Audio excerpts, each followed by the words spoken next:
Good morning. Good morning. Happy Wednesday.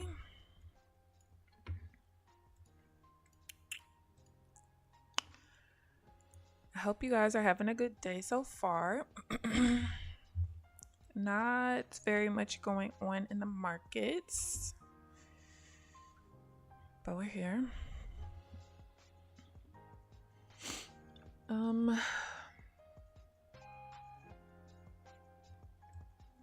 see.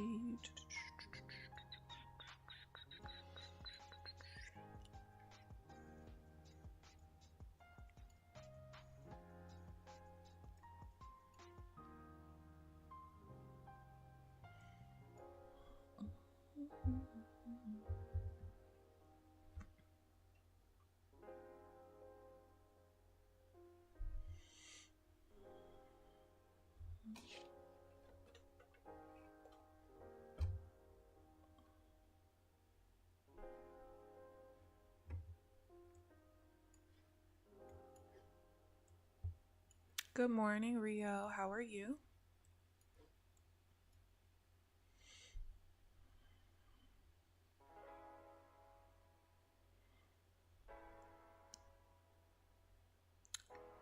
Oh, shoot.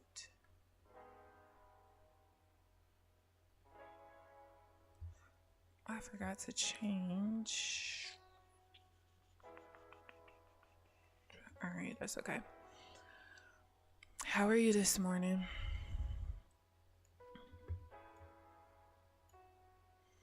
So I did not stream yesterday because I ended up quitting at 9:15. Yesterday was just no bueno.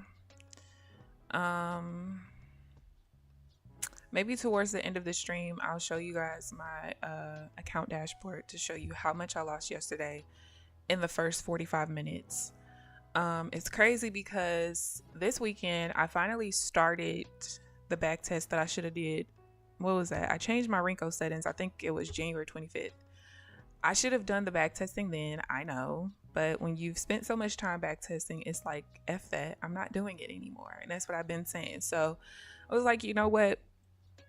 Over time of me trading live and seeing the patterns, I'll eventually kind of figure it out over time, which was fine. However, I think after last week, so at the end of last week, I realized I only lost like $300 per account. So I was like, okay, well, we're making some progress here. So how about I just go ahead and finish the back test? I have a 3-day weekend. Let's just do the back test and keep it moving.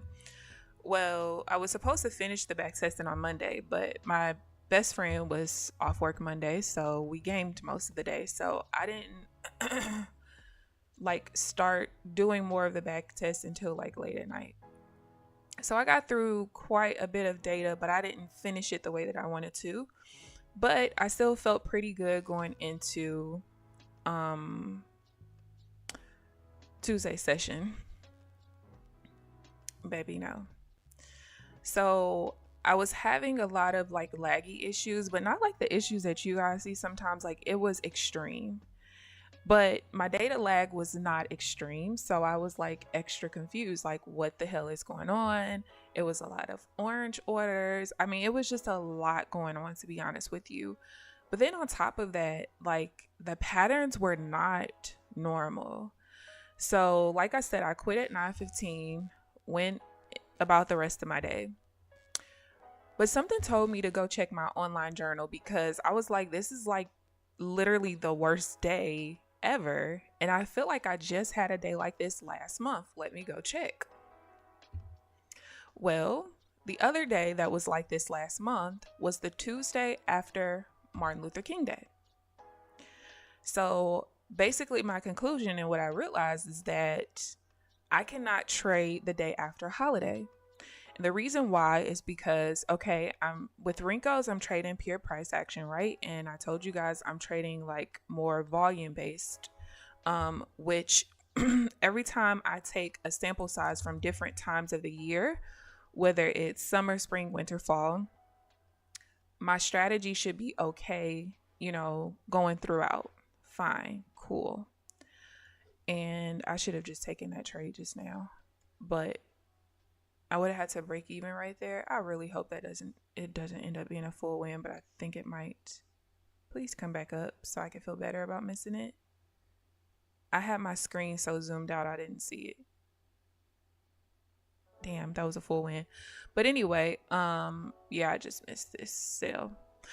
But anyway, yeah, so I basically came to the conclusion that I cannot trade the day after a banking holiday, because even though I'm trading more volume based, which is fine, the issue is that volume is so erratic and not with normal patterns the day after a holiday, because you think about it, either the holiday, the market is completely closed, or it's a half day. So once everything, like all the volume and stuff, returns, is gonna be all over the place because there was practically nothing the day before. So I open up my trade journal from the day after MLK holiday. The first thing on the page on my physical journal says today was frustrating in huge letters, and that was the last time that I tried to upgrade my software. Like that day after the session, I tried to upgrade my software so I could go back to CQG data because Rhythmic was so laggy and everything else. Well, now I realize that part of the lagginess is because of the high volume, and I always feel like Rhythmic can't handle the volatility and volume of the market anyway. But yeah, and then I just lose a lot because the volume patterns are so inconsistent because the day before was a holiday. So from now on, I'm not going to trade the day after a holiday either. And I'll just have to return the next day. Once I get to, a PA and stuff like that, I'll basically just make sure that when I'm looking at the next 10 days to qualify for payout, I'll always make sure I account for holidays and the day after, and just make sure the day after is just a flip day. Just enter a trade real quick for 1 micro and keep it moving, because I'm not doing that to myself again. Like, that was extremely frustrating yesterday, like extremely. It was not fun at all. But we're here. So yeah, wasn't a fun time at all. I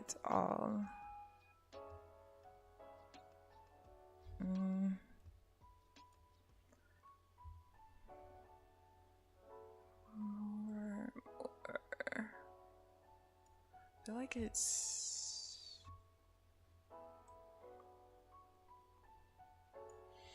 yeah. There is another guys are live, and why here is only 2? Oh, I don't know. I'm not sure.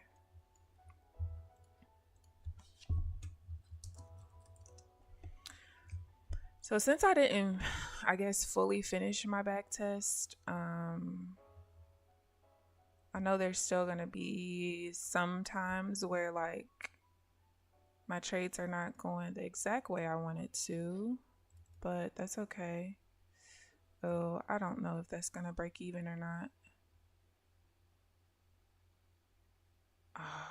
Don't screw me. Thank you.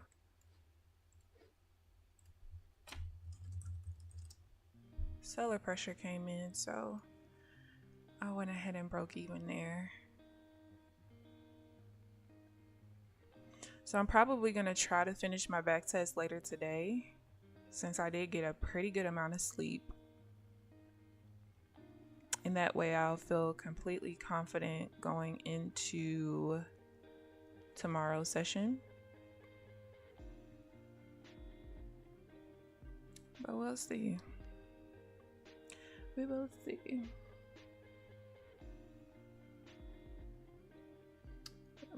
So I am I'm break even on the third account that's showing. The third account that's showing is my leader account, since that has the most drawdown in it.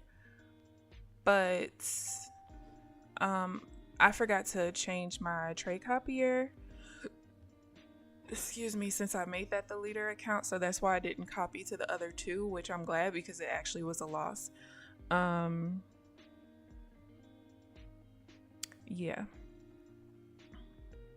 But I believe with that particular trade, that pattern is pretty consistent, but I think when it's a VWAP attached to it, I can't trade it. But I won't know for sure until I finish this back test though. But I'm pretty sure because I think that was even one of the losses that I took yesterday. But yeah. So we'll see.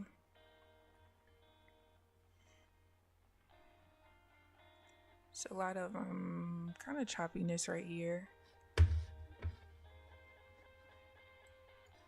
Just a tad.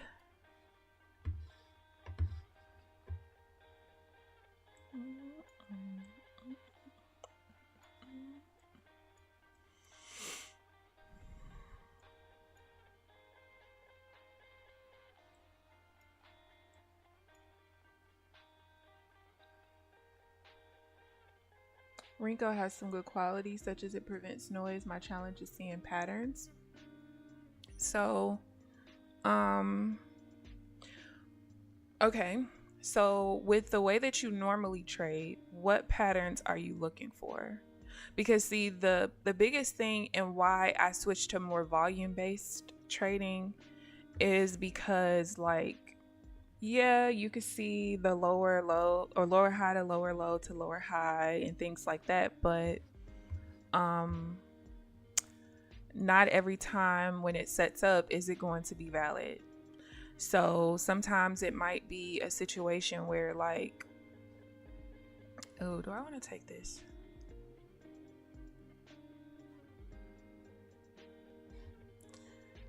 I don't know.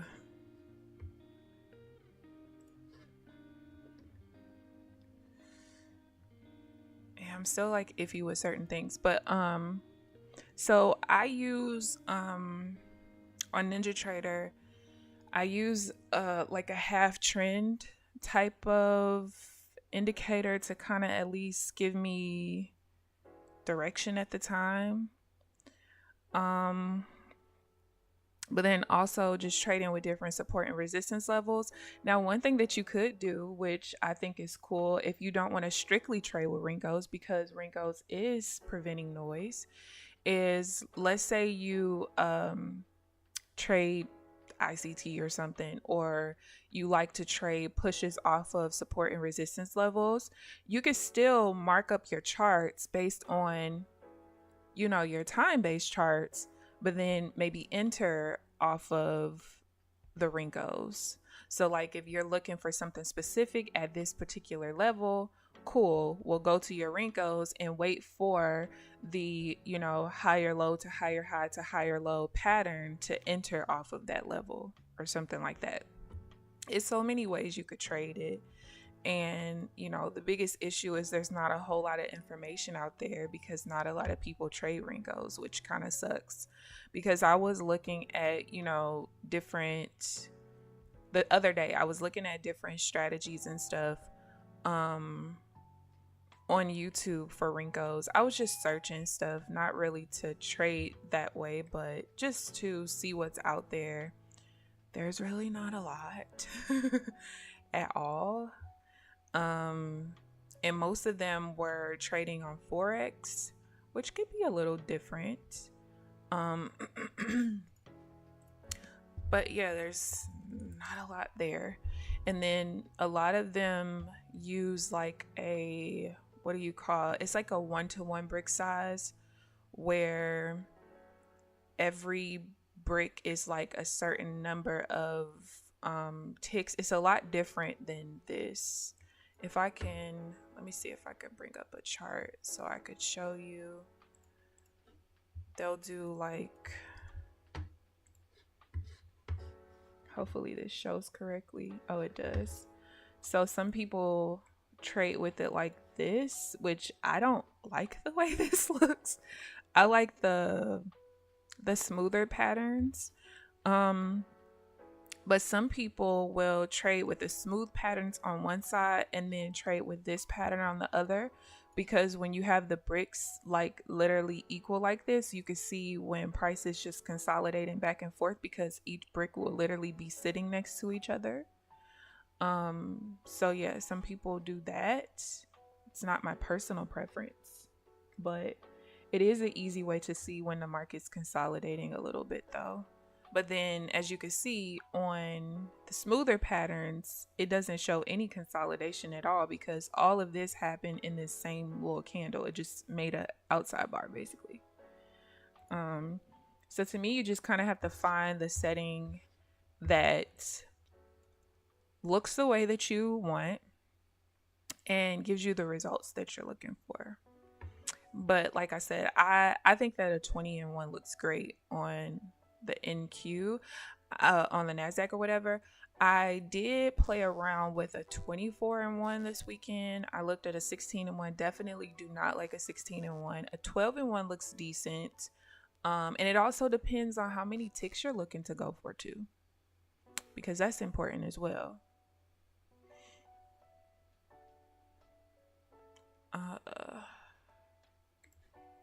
All right, that didn't. Something else that I'm hoping by the time I finish my my back test is to not have to manually break even as much. Because of course when I'm back testing, I can't see when seller pressure comes in at the time that I do, because I basically use like a order flow type of zigzag kind of. So yeah, I can't see the way that happens real time, because when you're looking on the back test, that zigzag might be the correct color, but then in real time it changed colors and then changed back. So what I'm trying to find is the patterns that are consistent enough where if that order flow zigzag changes colors in the midst of the trade, I can still stay in. So like earlier I broke even because that particular trade I do have to break even no matter what. So there's going to be certain times where no matter what I have to manually break even, but other setups I won't have to, and that's what I'm trying to figure out. So we'll see. We will see. My biggest goal is to like figure all of this out and then eventually like be able to give more information to help people who want to transition to Rincos. It's just I don't want to give like what patterns I'm looking for and stuff like that just yet, because they're ever changing. You know, I'm still developing things. So it would make no sense for me to say, oh, this is the particular volume pattern that I'm looking for this setup, when it could change tomorrow, because I've been changing a lot. So yeah, but once I figure it all out, I will definitely make sure that I share. I will. All right, so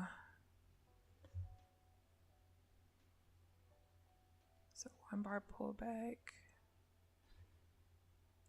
with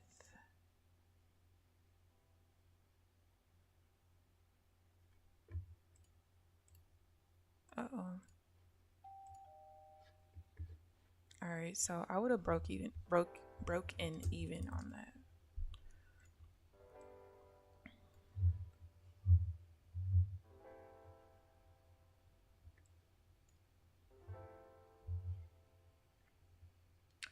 I'll try to use a combo. My favorite pattern is a 5-minute ABCD pattern.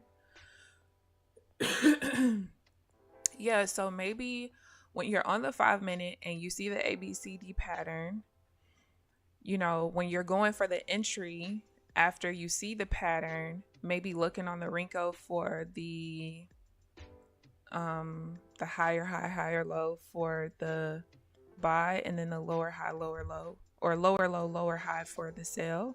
Maybe try that.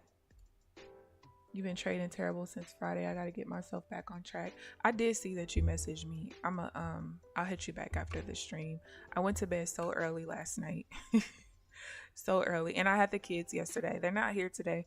They normally are here Tuesdays and Thursdays, but the last like probably month they've been here Tuesday through Friday. So I went to bed at 5:30 in the morning the day before, so I only had like 2 hours of sleep. Then the session was so trash. Got off at 9:15. I had to redo the baby's hair. He fell asleep while I was doing his hair. So baby, as soon as he was done, I laid him in my bed, put my niece in the bed with us, and me and my nephew was knocked out. My niece, she don't like when everybody sleep around her, so she left out and went in there with my grandma, but me and the baby were knocked out. Okay. Then I went back to bed super early. But you're gonna get it back together. Okay. So you've been trading like trash since Friday. However, I want you to go back to the day after MLK Day and tell me if you had a trash session that day too. Because if you did, maybe you need to be like me and not trade the day after a holiday. Because that could be it. But you said that you were up quite a bit and you gave it back. So maybe you are fine. And like you said, I think I remember seeing part of your message saying that you want to make it a rule to like if you lose half your profits, to just be done with the day. I think that's a good rule. Especially if you know like what your consistency typically is. And you guys know like I currently do not have a rule where I stop if I reach a certain profit target or loss, because I'm still developing things. So it would make no sense for me in this moment, because then I'm just taking away from the chart time that I need and to be able to see whether the patterns that I'm seeing is going to be consistent over time. Now, after I have my strategy set in stone, then absolutely, I'm not going to cap myself at profits, but I might cap myself at a loss, so that if it's certain really weird days where, like yesterday, where the volume patterns are showing, but they're not consistently winning like they should be, well then, hey, I'm down this amount and I'm done. But I'm not going to do that unless I see like that my strategy is set, it's where I want it to be, and okay, today is just a weird day. Then I would be cool with it.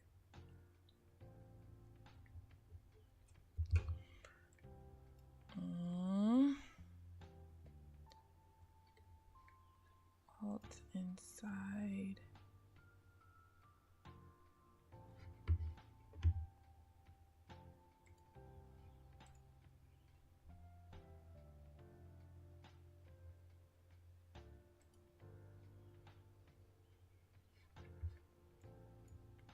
Close 250.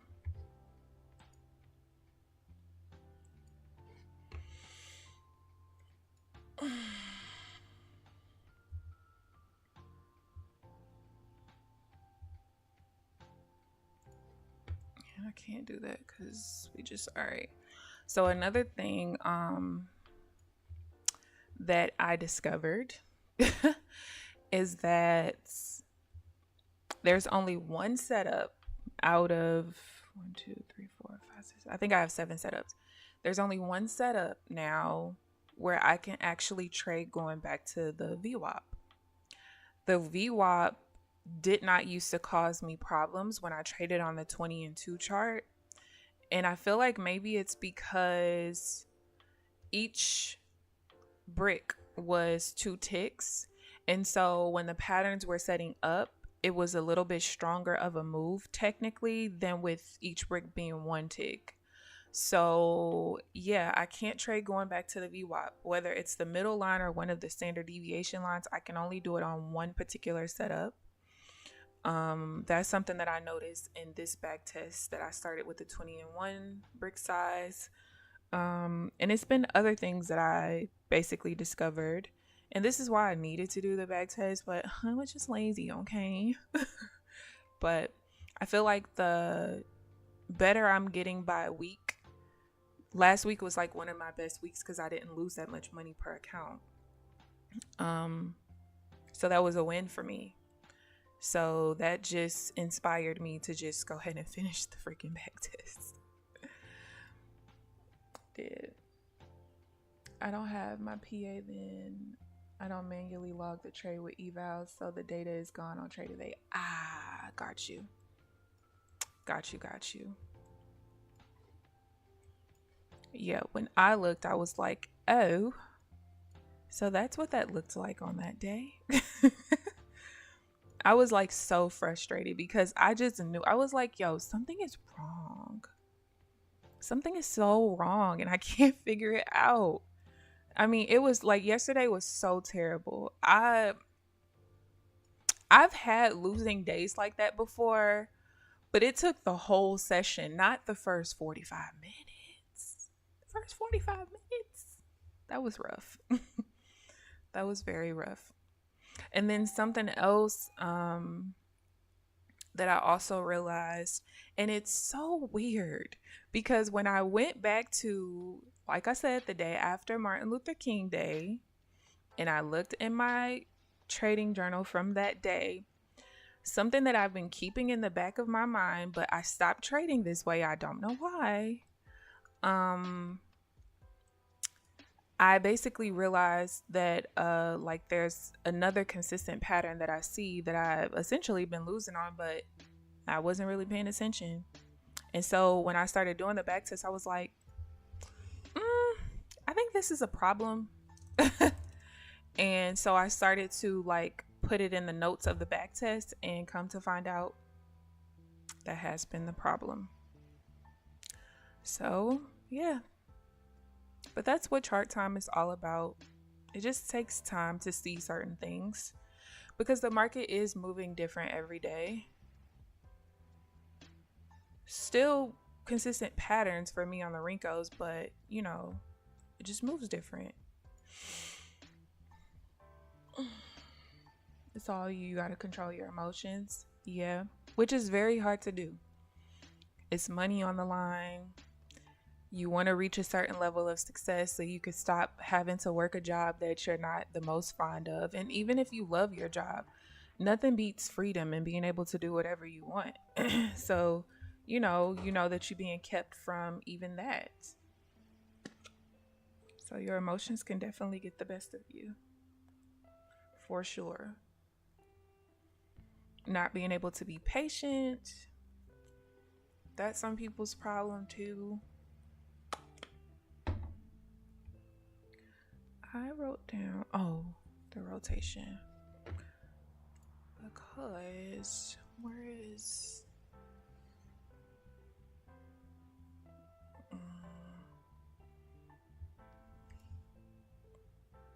Nope.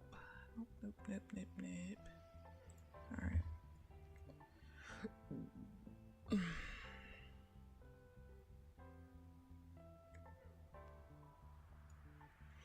I don't really want to... I guess I could. I really would rather see price like break this level right here. This is the level that changed my uptrend bias to a downtrend bias. So I would like to see it break and start trading below it before I feel comfortable continuing with sales.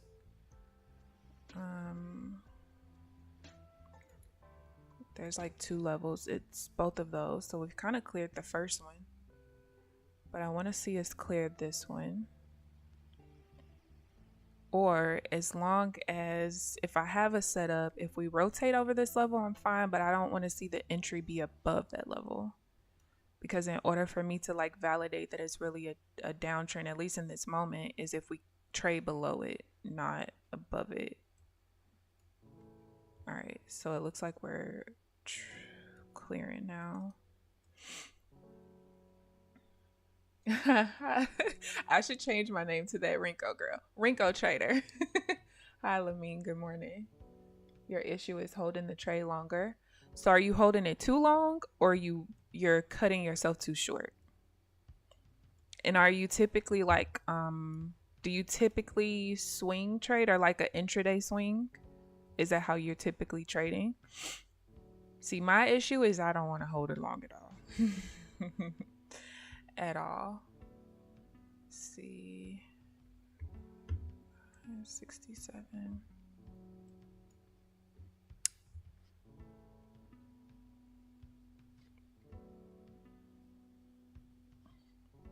Oh, also notice on pretty much most of, well, my regular setup, like the one that's kind of setting up right now, I can't trade going back to the new session high and low. Another thing I realized, even if, you know, the volume pushing back towards it is a higher volume than the previous reversal bar, I can't do it. I can't. And I thought that I could, but I cannot. So that's another thing that I discovered, which I used to trade that way. But, you know, when you change things up, you think that you're okay. And did that put my entry in the wrong place? It kind of did, but that's all right. I'll have to manually move my break even. I pushed the button a little too slow. Oh, that's okay.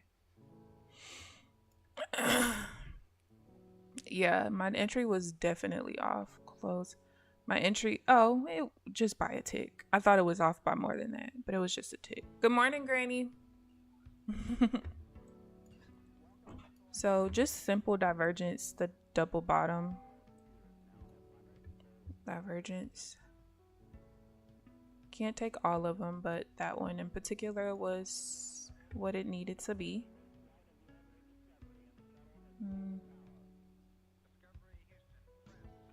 I don't know about this 1 bar pullback. I'm not all the way ready for the 1 bar pullbacks. Now, I would have broken even just now because seller pressure came in. I feel like with my 1 bar pullbacks, I have to break even if seller pressure comes in because it's already not that strong of a move because it was only a 1 bar pullback. So it makes sense to just break even whenever opposite pressure comes in. What would probably help is, let me do this so you guys can kind of see.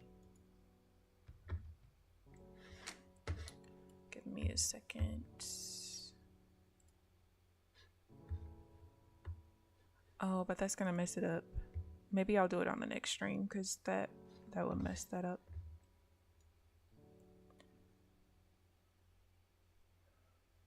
Just got back break even. Now I have to trust the levels. Yes, trust yourself. No more trash trading. You're cutting it too short. So what typically is causing you to cut your trade short? Is it because you're seeing certain patterns that invalidate the trade, or is it emotions? Are you working against the trailing drawdown, so you feel like you're having to cut short first? What do you feel like it is? All right, there's the 1 bar pullback.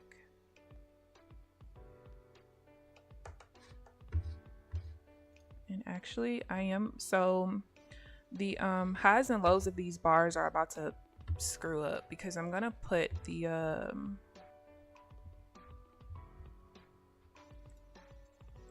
volume, the zigzag volume on there. So sorry, it's gonna mess up a little bit, but it'll fix itself.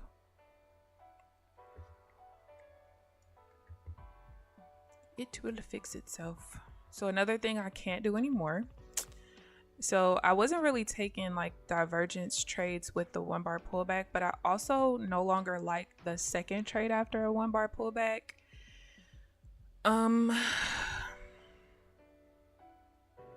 Yeah, so I'm not trading that way anymore either.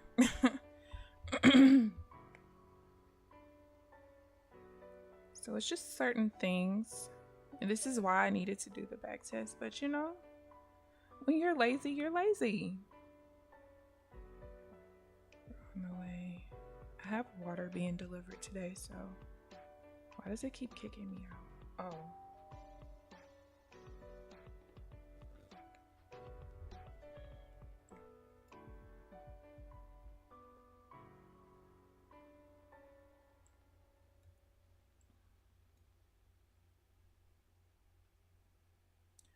Have to see if they give me a not now. Delivery on its way. Oh, they gave me a An 11-hour window. That's crazy. What ifs? Seeing profit, you just snatch it and run. That's understandable though. Because I feel like, especially if you're trading props, it kind of is a good thing to take your money and run. Especially if you trade in with Apex, because you have the opportunity to have 20 accounts. So essentially, if you just make $200 a day per account on average, because we know, you might have $400 today but lose $200 the next, it's still an average of $200 a day. If you average $200 a day, and I just did that math all wrong. I meant to say 600, and if you lose 200, but either way, if you average $200 a day on 20 accounts, that's $400,000 a year. So is it really wrong for you to take your profits and run? No. At least not in the prop arena. Heck no. It actually makes sense. If you're being honest, it does. All right, so we're going back to the VWAP here, so I'm not interested in that one. My major level's right there, so we'll probably push off of it, baby.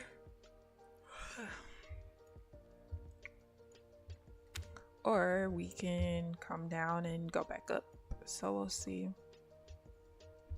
793. Oh, that high is way up there, like 300 points away.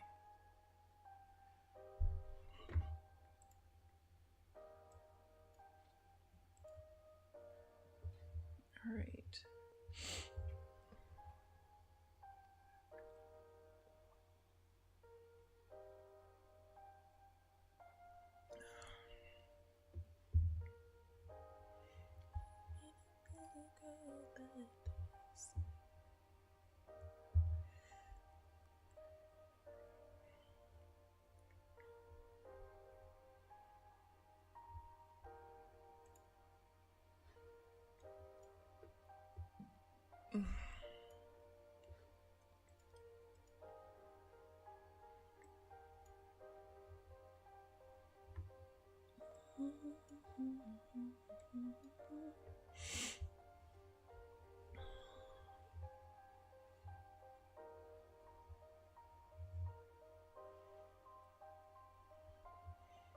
So, I did not take this trade because we were going back to the VWAP. Now, I would still be in this trade right now. It's rejecting off of it, so I'm interested to see what it's gonna do. But I'm pretty convinced that I don't want to trade going back to the VWAP anymore. Except that one setup, which this is not it. Would still be in it. It's probably gonna win though.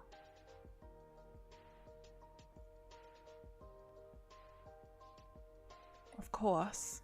Of course. I couldn't get into it anyway because we were going back towards the double bottom and the pattern I was looking for wasn't there with going back to the double bottom, so it didn't matter anyway.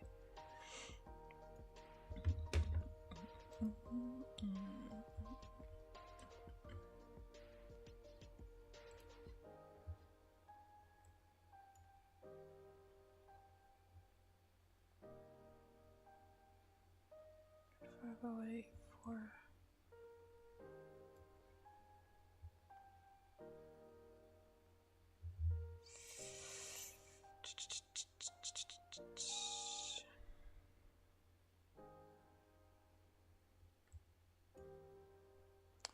all right, I had to push off the VWAP again, but we're failing to make new highs right now. We got a double top. Oh wait, this needs to be right here.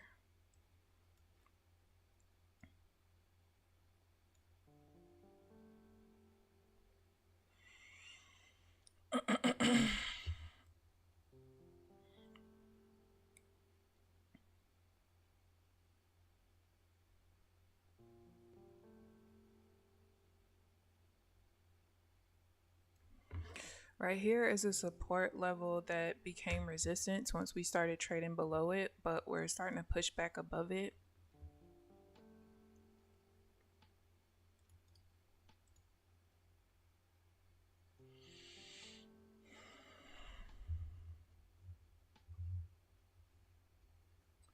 But, okay.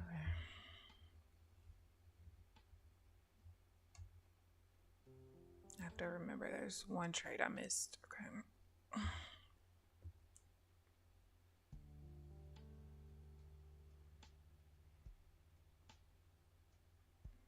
It's gonna take a lot.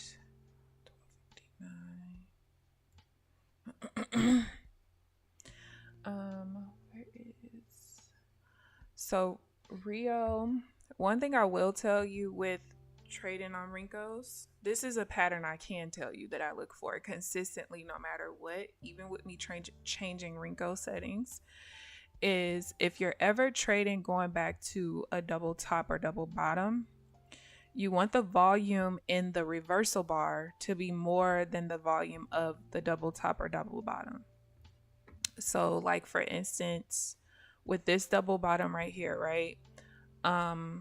The volume of this one candle was 712. The volume of this reversal candle that's going back to the double bottom is 508. So whether you trade with VWAP, nothing matters except this. So whenever you see that pattern, now sometimes it's gonna win, like this one in particular just ended up winning, and it's probably because there was strong resistance right there. But for the most part, you want the reversal bar going back to a double bottom or double top. You want the volume of that one candle to be more than the volume of the double bottom or double top candle. That's been consistent no matter what. Also, you have to watch doing double bottom, double top combos. So like this here, if it created this double bottom going back towards the double top, you have to watch that as well. So far, I haven't seen consistency with being able to trade that. And also, if you have, like, let's say this higher high right here was actually a double top. So you had a double top, higher low, double top. You have to kind of watch the double top combos or double bottom combos as well. If I find a consistent pattern with it, I'll let you know.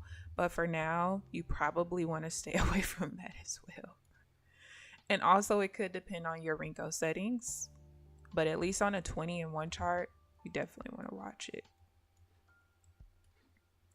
Definitely.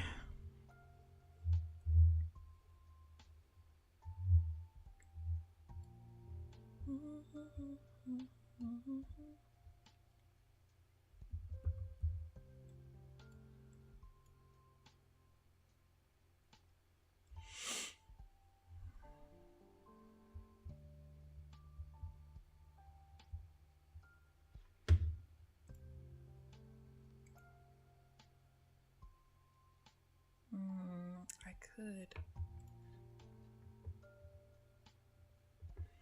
So this this one pattern right here, well, no, because I don't, let me see something. I don't know about that one. All right, so that's a more.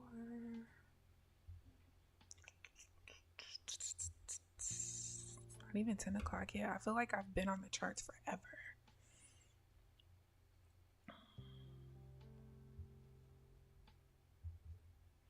Doom, doom, doom, doom, doom, doom.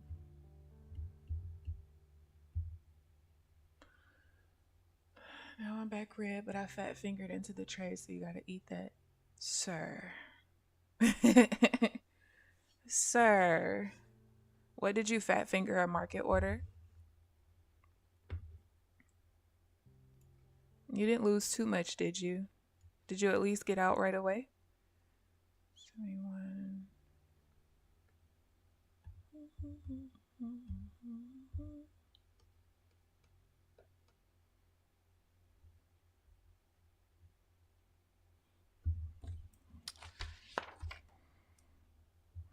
I'm gonna be back to looking at my cheat sheet a little bit because things did change a little bit with the back test stuff. I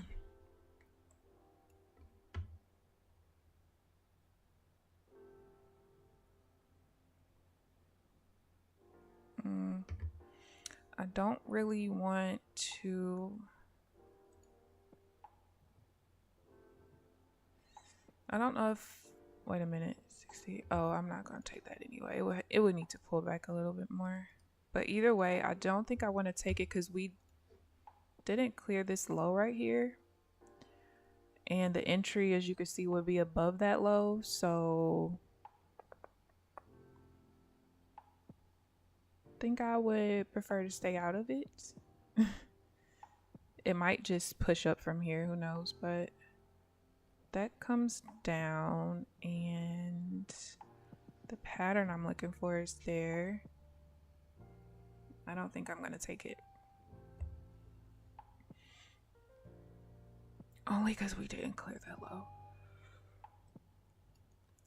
Alright, we just push back to my minor level at 68.25. We got the double top and now it's invalidated no matter what because the zigzag changed. So we're good.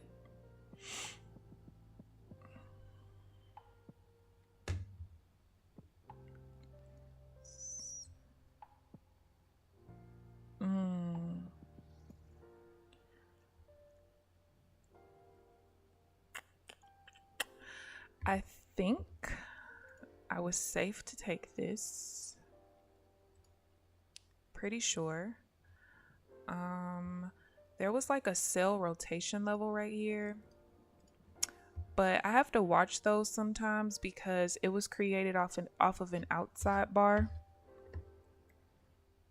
Which if I scroll back, you can see it was created off of this outside bar.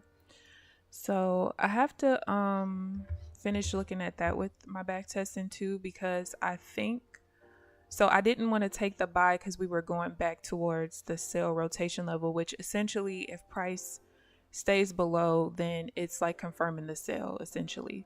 However, what I've been noticing just in live testing, you know, while I've been trading, is that I could trade going back towards it if it's based off of an outside bar.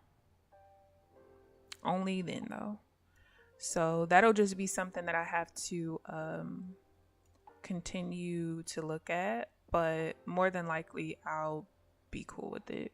Because I think even in my back testing, I did write in there if it was based off an outside bar or not. I just didn't like thoroughly go through that part yet. First touch. This is the first touch. It's not.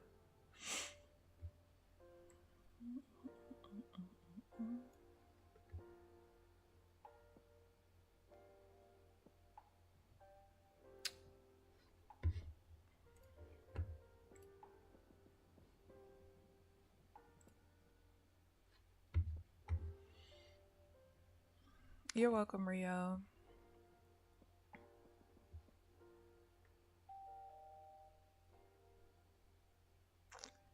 That's a setup.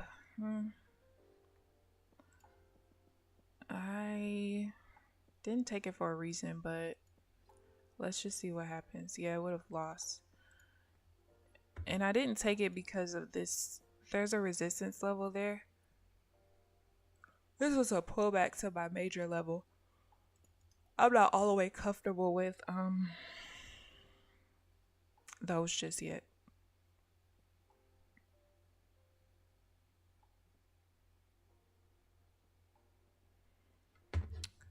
And I want to see.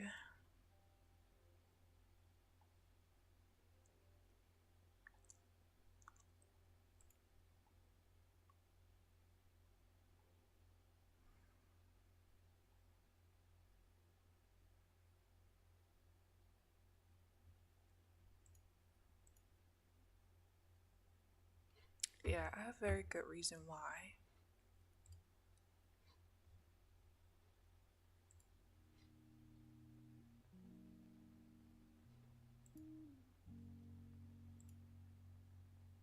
It's pushing now, but I definitely would have gotten stopped out by the outside bar.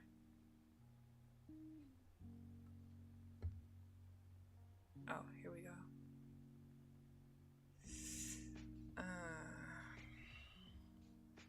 So I think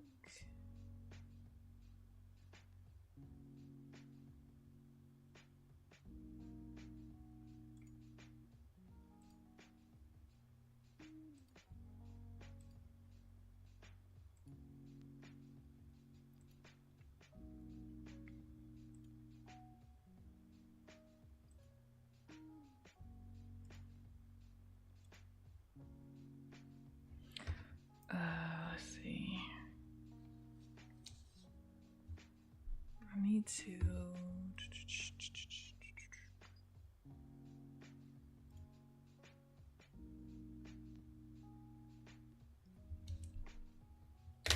where's my black pen?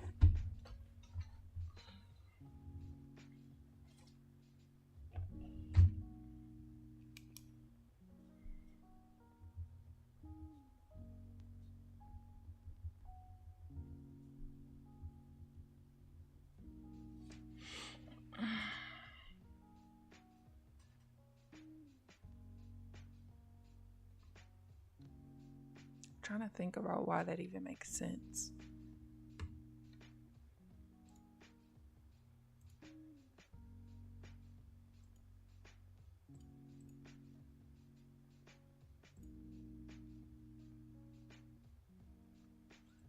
Maybe it needs to be opposite. See, sell.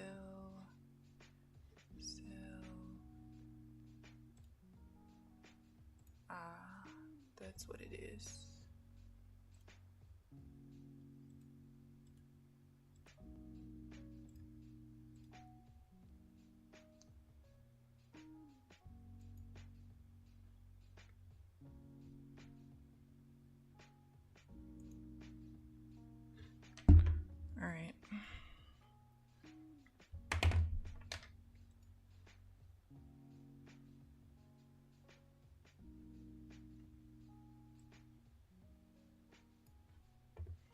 All right. All right.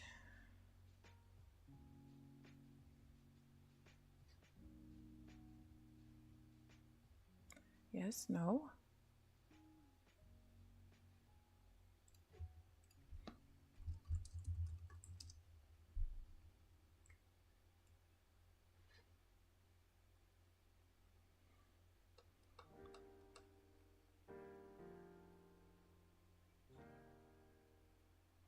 We're stalling for too long.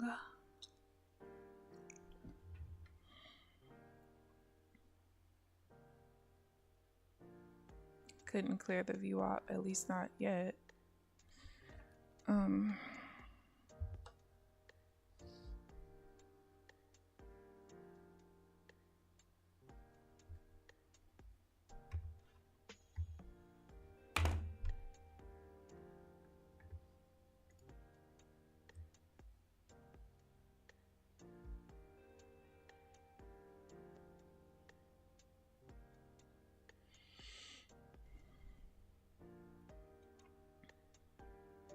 Trying to see if we're gonna keep pushing or what. Keep pushing down, or we're gonna push up from here, from the VWAP. All right, so that's now invalidated. The sell is. All right, I have to figure out. So this one.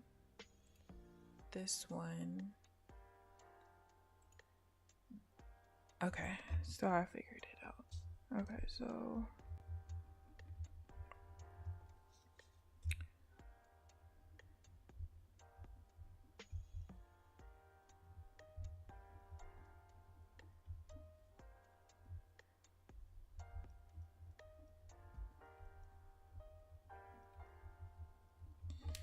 I need to do the same for here.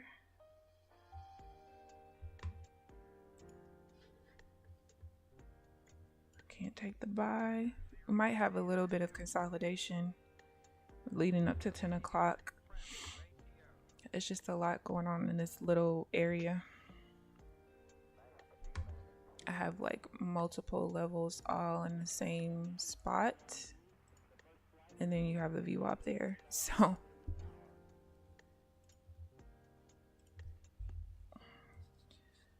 right. No.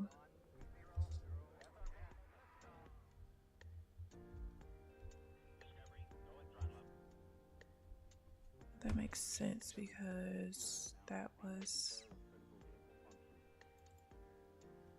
okay.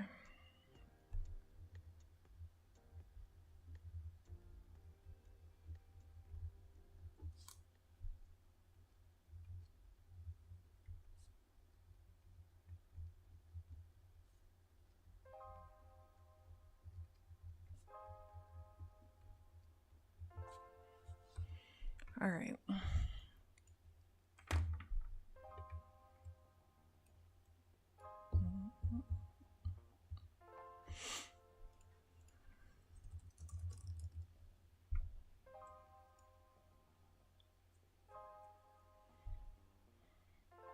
So you can see we were going back to the VWAP, and as soon as this reversal bar happened, buyer pressure came in.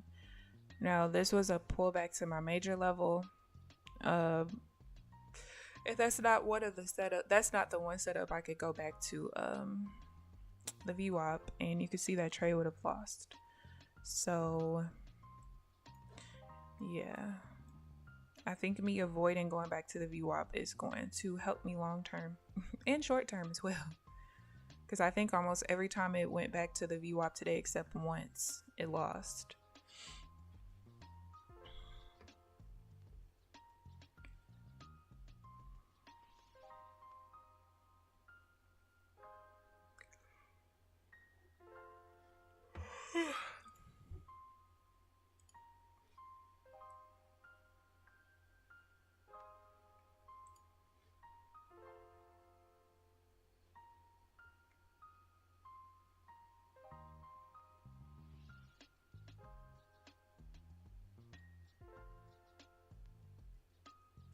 Oh, 70, 75.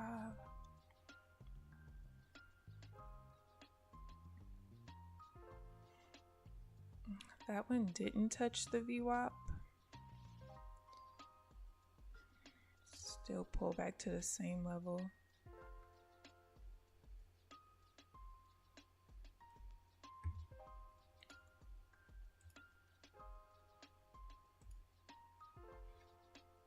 This is a different setup. I'm just curious to see if it's gonna win or not. I'm cool with sitting out of it.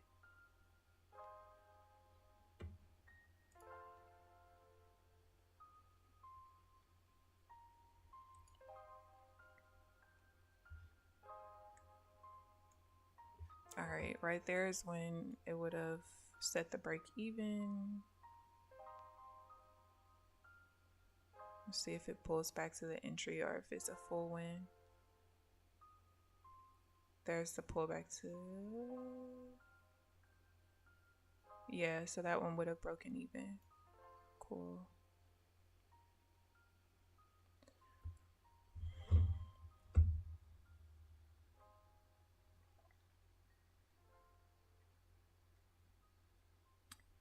I'm not all the way ready for that setup either. It doesn't set up a whole lot, so I don't have a lot of instances in my back testing yet. But once I do, I'll feel more comfortable trading it.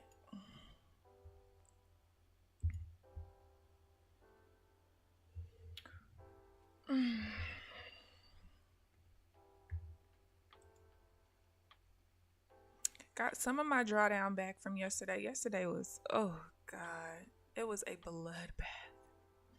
And I almost had a moment. I was like, yo, why am I doing this?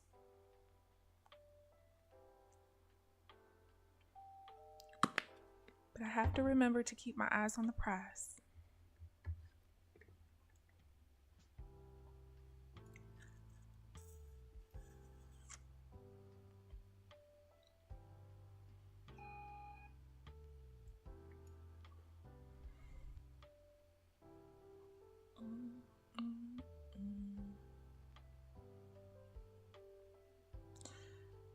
want to get up and go check on something, but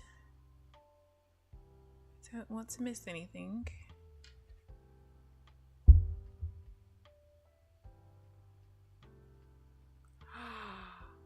No, he was on a streak. Man. All right, I gotta reach out to him later.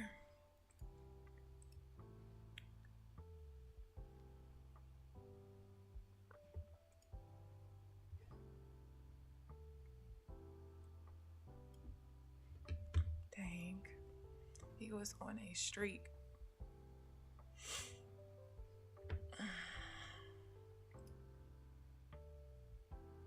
I'll be right back, you guys.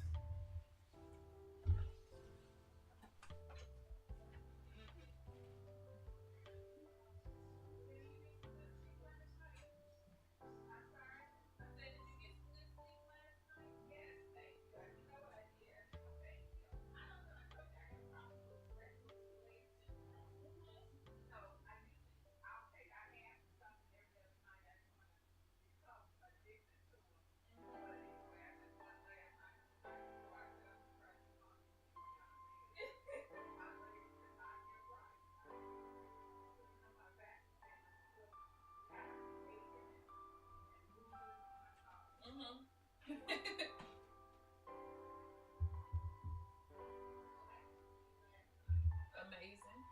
I didn't even go to sleep till like 2, but you know, I be feeling like if I go to sleep at 2 and sleep straight through, I'm good. And I didn't even sleep straight through, but I still felt pretty good. And I slept with my eye mask, I had my pants on. I was good, girl. As long as I don't wake up coughing and all the other stuff, I'm usually fine. Girl, relax. How about nothing? Look, relax and prepare for them to be here tomorrow.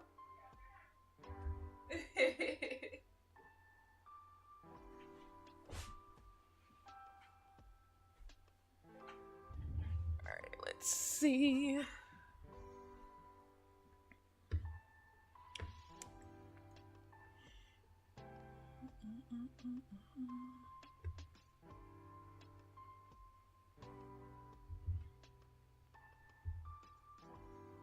Alright, got an hour left.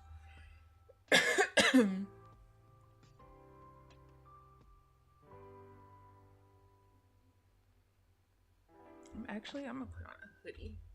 It's cold in here.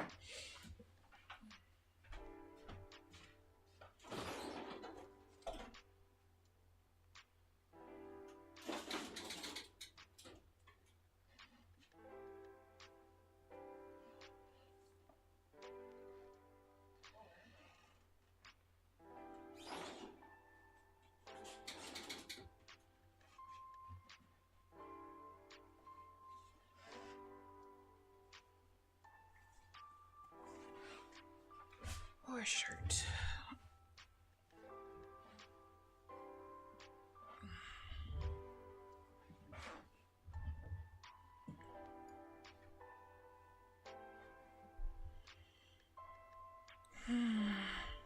Come on, market, give me something.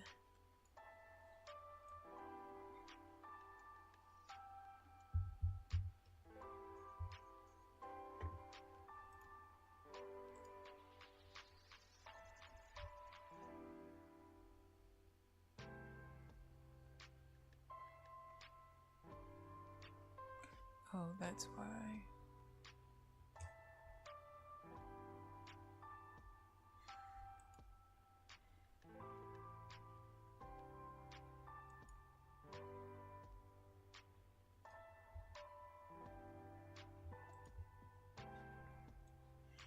Where is the... Oh, right there. Okay.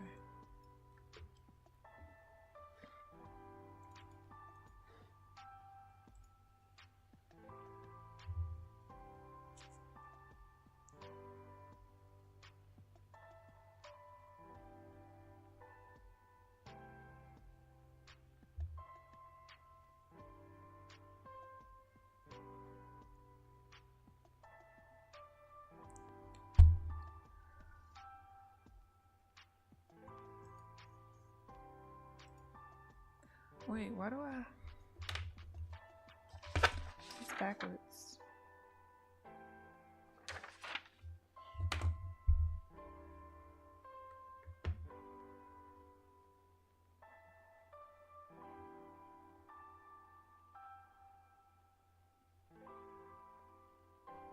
All right, Rio, you have a great day as well.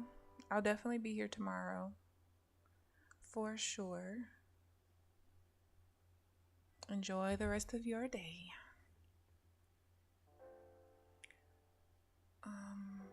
Trying to look. Wait, why did I have that written down?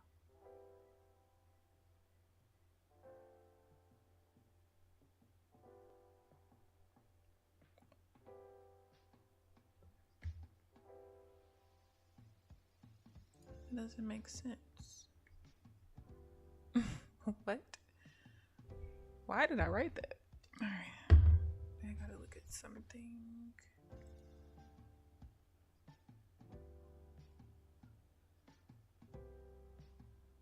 Yeah, what am I talking about?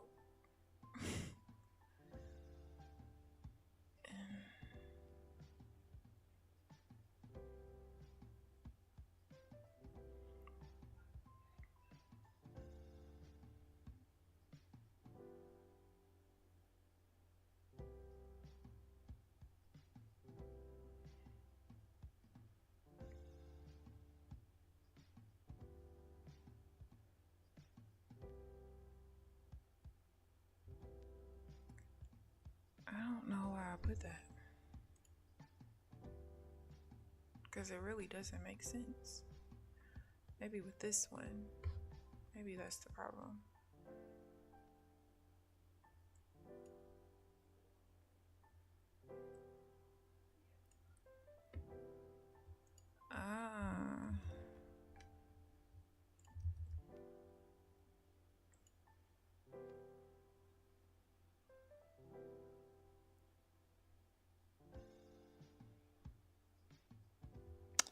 Got it.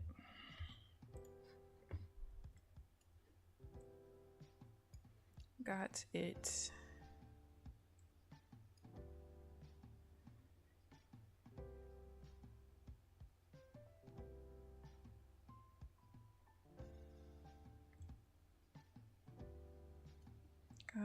Got it.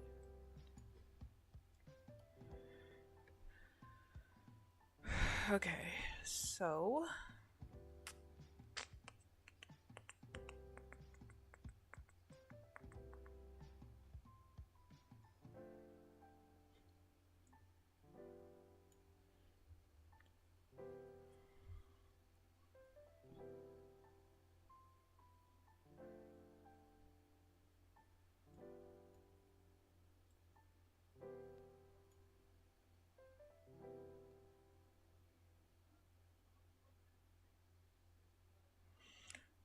I definitely don't want to take that particular sell.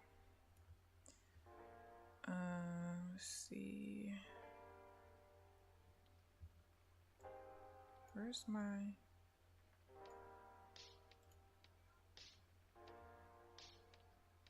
I think that's gonna push up too fast with that particular buy.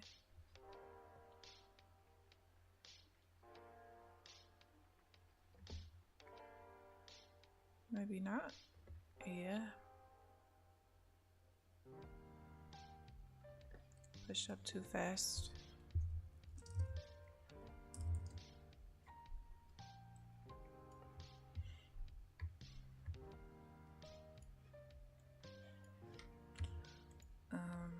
Yeah, I don't know why I did that.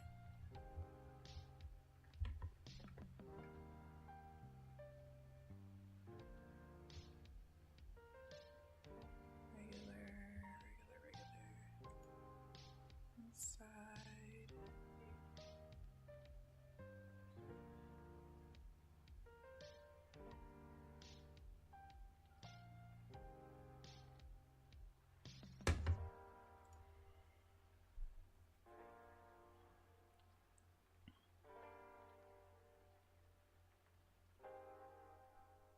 Was I half asleep when I thought about that? What the hell? All right.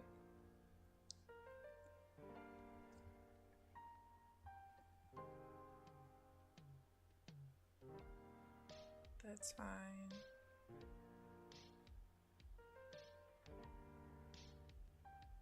That's fine.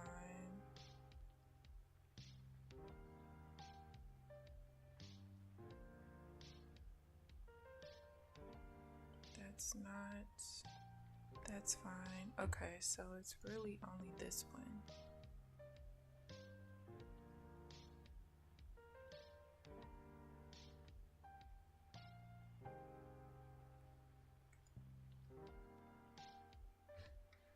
Alright, so we are pushing through.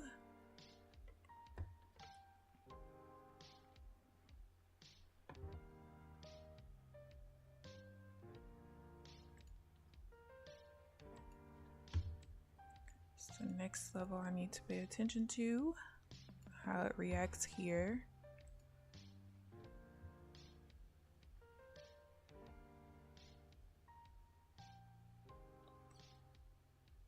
Okay, wait. This goes away. This goes away. CP, TP. That one loses. That one loses.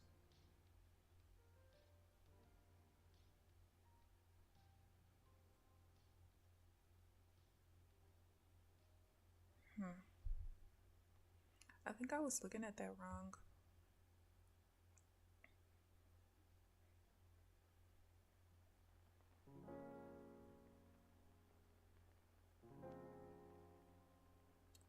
Definitely looking at that wrong. So I don't gotta change it inside. Stop.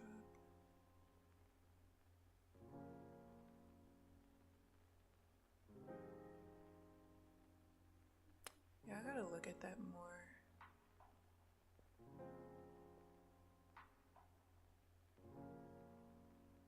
I think I was looking at that all wrong. All kinds of wrong.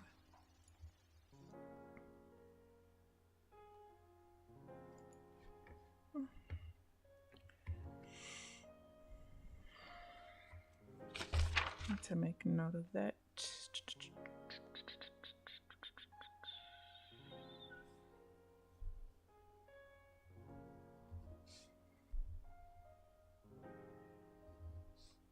Actually, just cross it out on that one.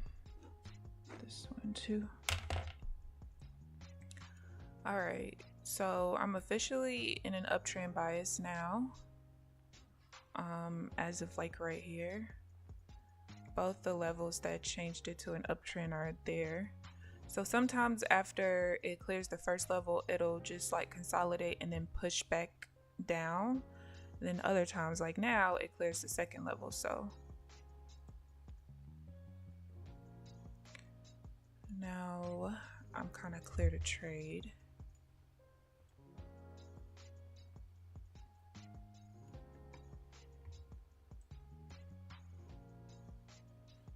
$7.22.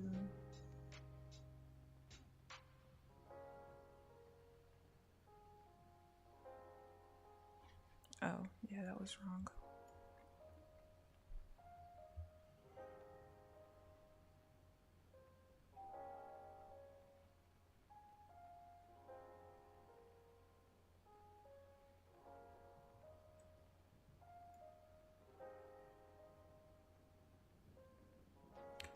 All right, let's see what we got.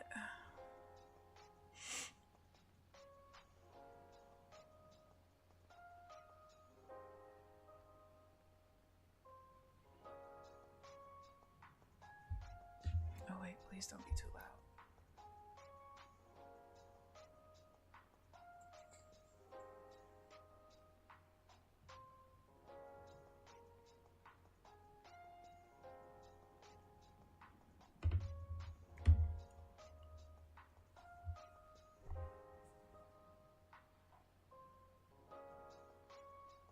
Coming back to test this high right here.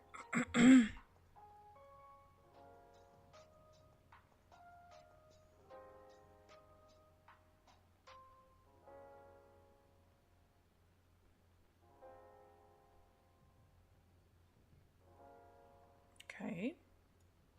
Or that. All right. I'm not going to take the next buy just because we just changed to an uptrend right here. And then if this reverses, then we didn't really clear the level that changed it to an uptrend, which can indicate that we're just going to push back down versus continue trading up. I would want to see it clear this level first, at least on this first swing or the first couple swings.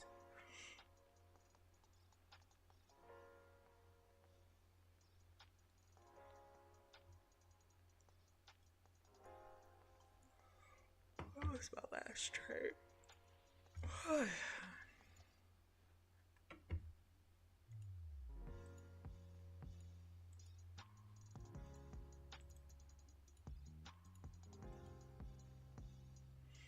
Last trade was at 932. Okay.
Might start seeing a little bit consolidation between these two levels.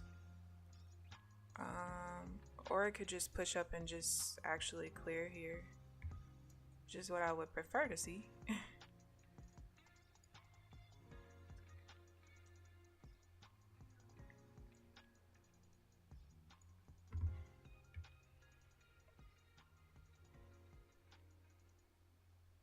And then with the middle VWAP level being right here in between these two levels, like almost directly in the middle, it's kind of hard to tell which way it's gonna push.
How long are we gonna stall here?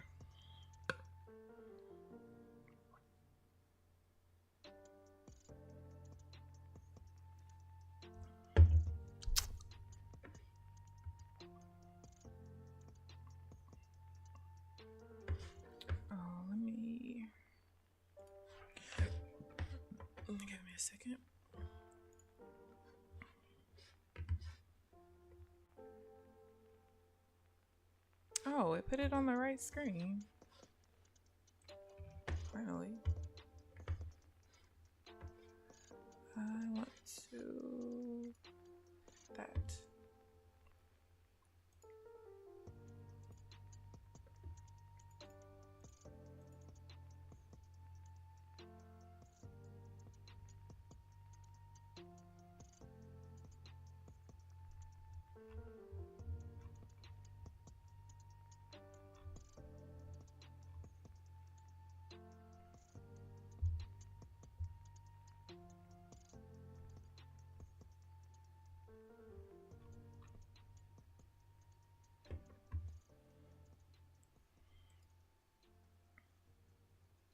Come on. Yeah, we're stalling big time. It's like price is trying to figure out if it wants to continue the uptrend here or just continue pushing down. But I can't take the next sell because number one, we're going back to the middle VWAP level, and this level down here, my minor trend changed from an uptrend to a downtrend. So in order for it to actually be a downtrend, it needs to stay below that level, not be trading inside of that zone. So yeah.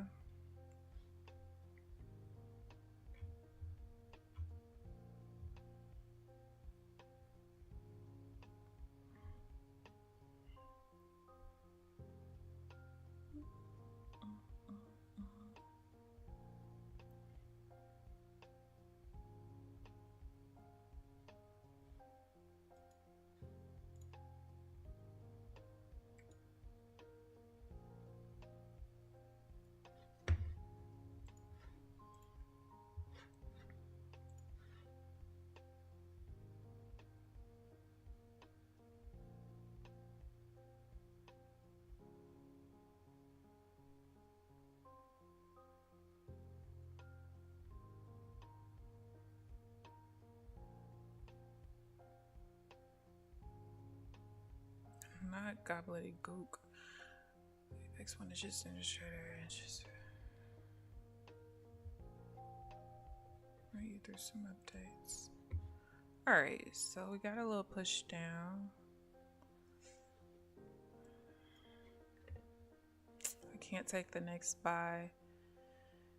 Even though we would be trading like basically rotating over the level up here that changed it to an uptrend, I can't take this because it touched the VWAP down here, and the VWAP's on the wrong side of my level there.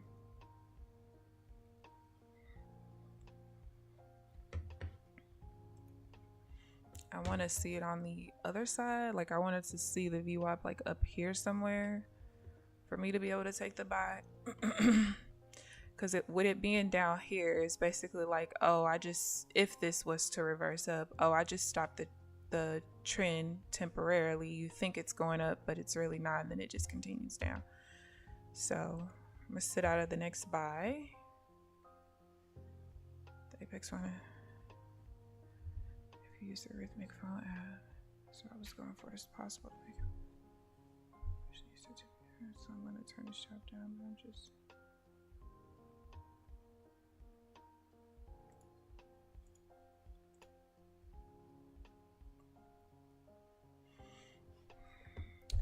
so basically what I'm looking for in this moment is to clear either one of these levels. It doesn't matter which way, but I can't trade in between these two levels right now.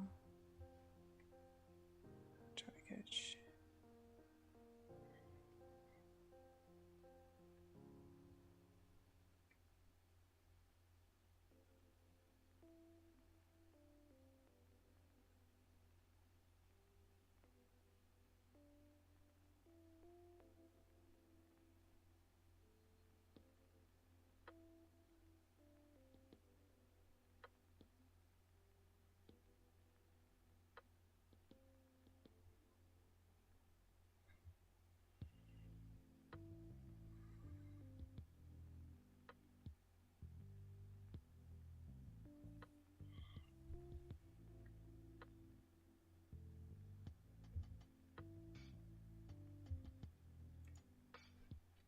Okay.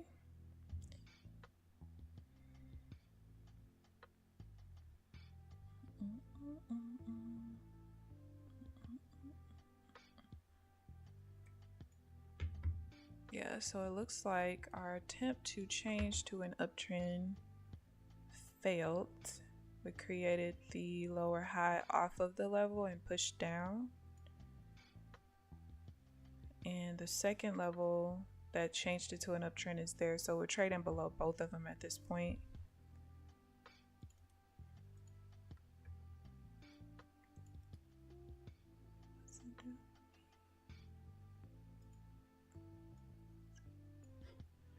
All right, so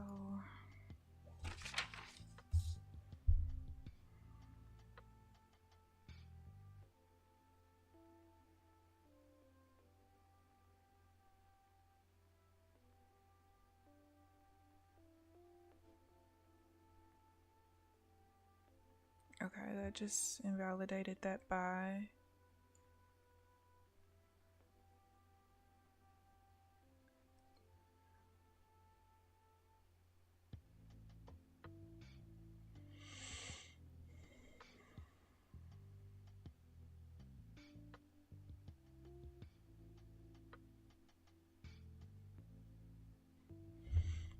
I still have to, even though we failed to actually create the uptrend, I still have to treat it as such until like 474 and 465 down there.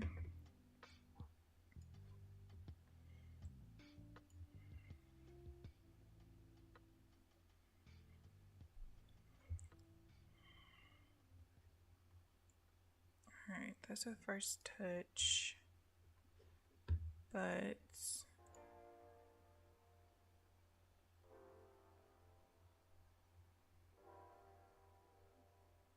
did I write that wrong again?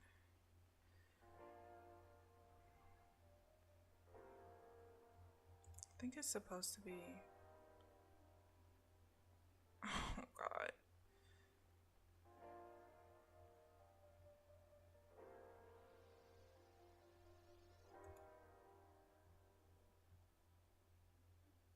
Oh, I didn't. Okay. I was gonna be so mad. All right, that just invalidated good because I didn't really want to take it.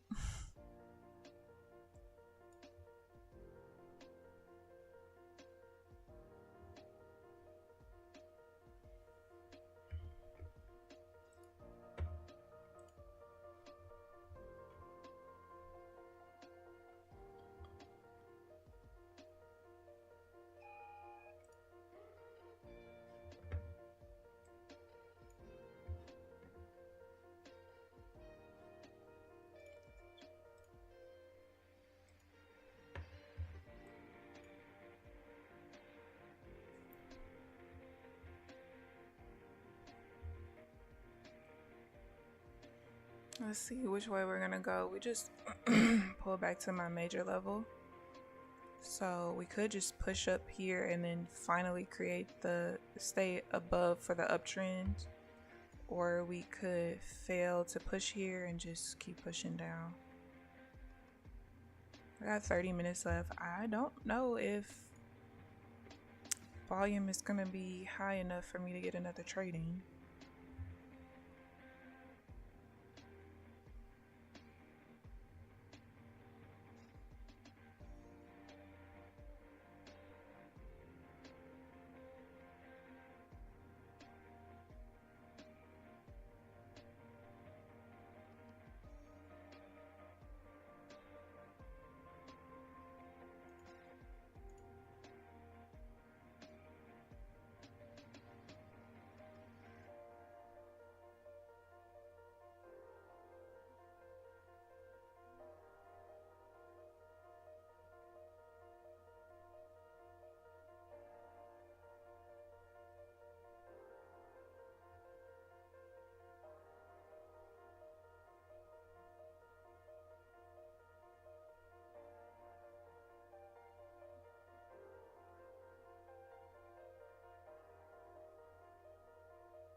So that's one of the examples like that I was talking about.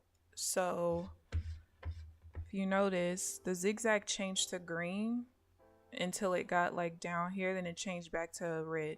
So when I'm back testing, I can't see that it changed because I only look at what the charts look like at that time. I don't like do market replay or anything that takes too freaking long.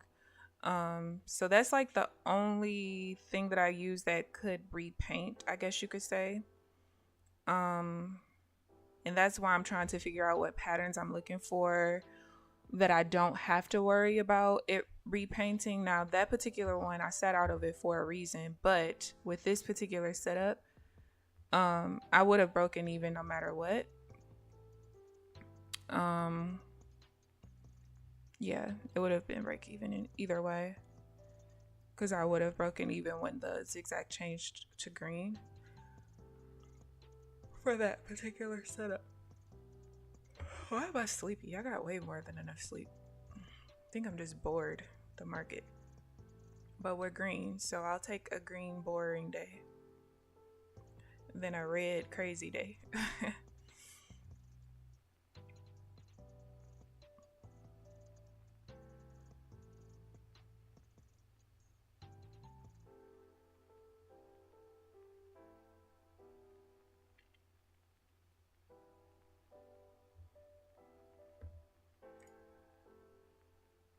Alright, not ready for sales just yet.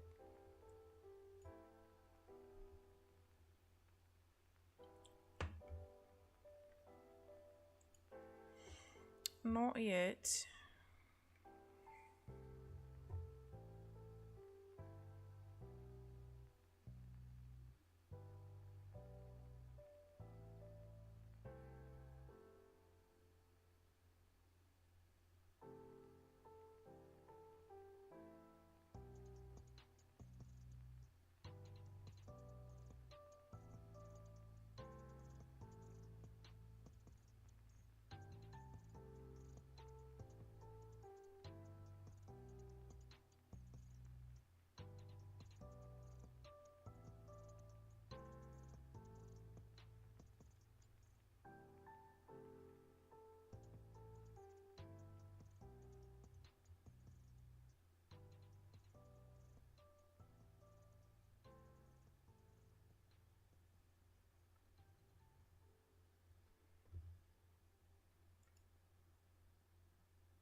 Are we just gonna do this the rest of the 20 minutes I'm gonna be here? Yucky, yucky.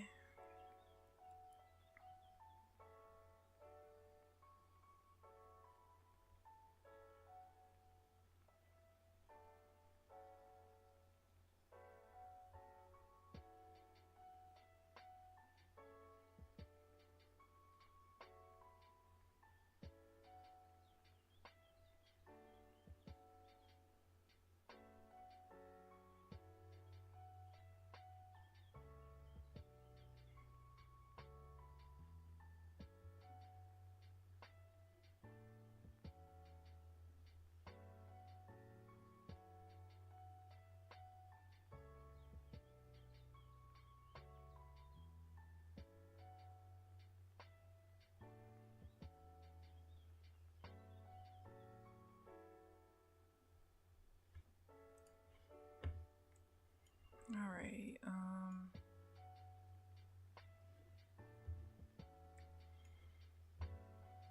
Still me no likey.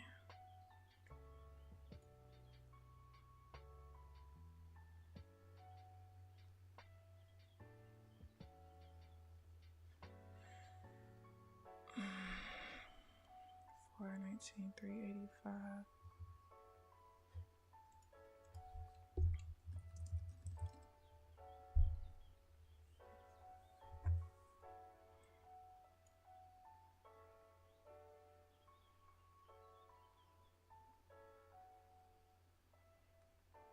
All right, so I'll probably be looking for sales once we, depending on how this reverses up, I might be able to start looking for sales. that was kind of a nice push for the buy, but I couldn't take that. 3. And really, I don't even.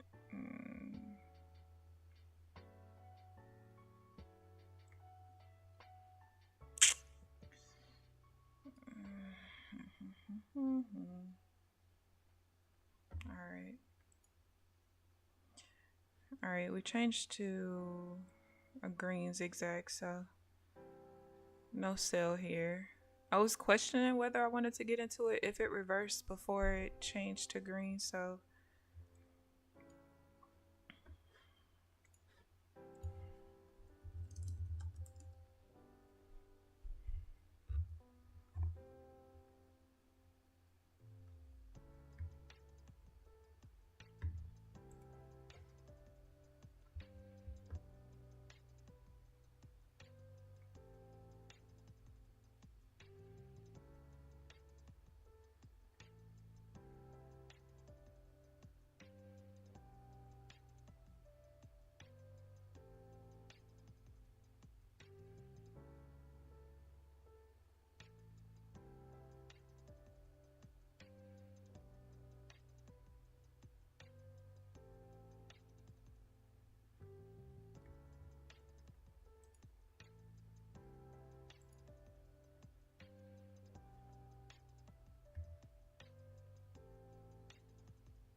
this was a really decent push up in this bar, but I don't think it's gonna clear it. And I had to stop taking trades going back to my major level. Kind of acts like the VWAP, where a lot of times it's not going to push hard enough.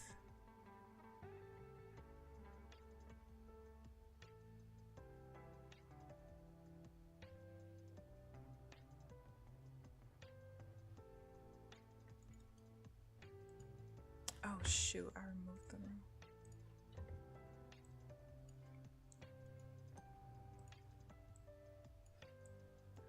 Alright, where did this changed all the way up there?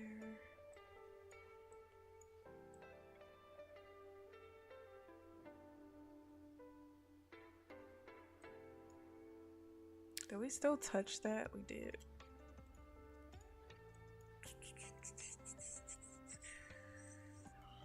Still nothing. Alright, got 20 minutes left.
Alright, so created an equal low, pushed up, so we're definitely not going to clear this low with this entry.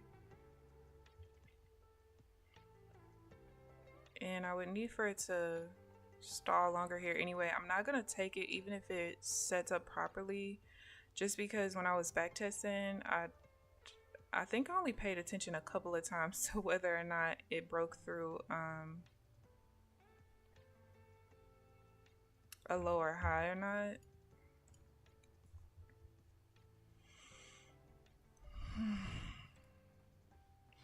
I think.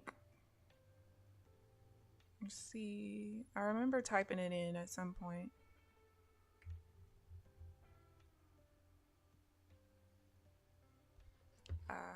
There I did. I guess I did pay attention.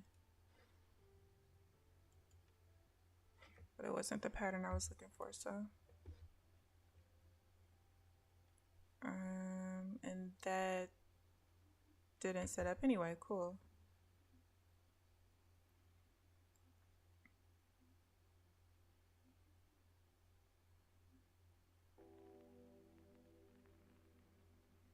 Looks like we might be stalling for a second double bottom.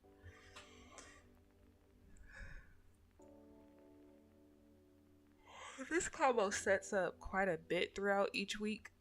I just need to I would have to back test it to see how I want to trade it.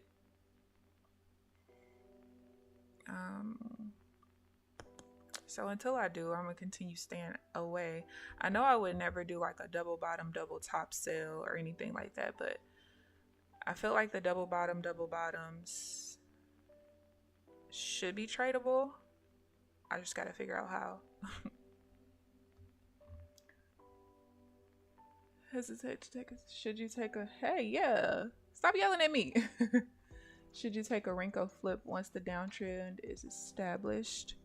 You could. It depends on what you're looking for. Everybody's looking for different things when they're trading Renkos, so it kind of depends. Like, I know there's one strategy. It's actually an indicator from NinjaTrader. It's called Rev Out. And one of their strategies is basically only taking trades like in the direction of the trend with an outside bar, basically. So, you know, like here, this is a confirmed sell because you have the lower high, lower low, lower high, but then they wait for an outside bar and then they enter. Now, they don't use the Renko settings that I use though.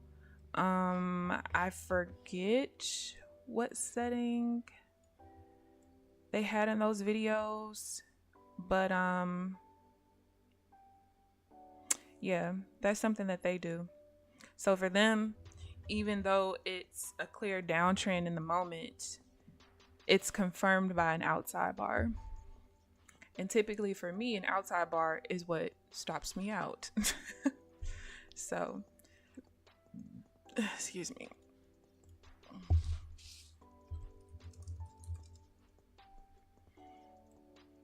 But because it's like, so even though, you know, we're in a downtrend, like pretty much kind of since here, it's been like consistent legs of downtrends for the most part.